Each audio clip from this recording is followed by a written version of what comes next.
Hello বন্ধুরা, আবার একটা খুব সুন্দর আপনাদের কাছে ব্লগ ভিডিও নিয়ে এসেছি। তো আজকে রোজার মাসের ইফতারি, যেহেতু বাড়িতে মিস্ত্রি লেগেছে, তো কাজ হচ্ছে, আজকে ছাদ ঢালাই হবে, সেই কারণে আজকে মিস্ত্রিদের ইফতারি দেওয়া হবে, ইফতারির ব্যবস্থা করা হয়েছে। তো আপনারা পুরো ভিডিওটা দেখুন। তো ভালো লেগে থাকলে অবশ্যই একটা কমেন্ট, লাইক, শেয়ার করবেন।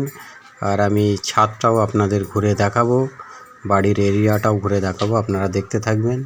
তো ওনাদের জন্য আজকে রোজার ইফতারি ফলের ব্যবস্থা করা হয়েছে। তো আপনাদের ঘরে কেমন লাগলো অবশ্যই কমেন্টে জানাবেন, লাইক করবেন, শেয়ার করবেন, চ্যানেলটা সাবস্ক্রাইব করবেন।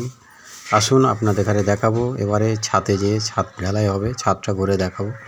এই যে দেখছেন ছাদটা, তো আজকে ঢালাই হবে, দেখতে পাচ্ছেন এখানে সব ছাদে কাজ চলছে এখন। পুরো বাড়ির এরিয়াটা আপনাদের দেখালাম। তো ভালো লেগে থাকলে অবশ্যই একটা কমেন্ট, লাইক, শেয়ার করে দেবেন।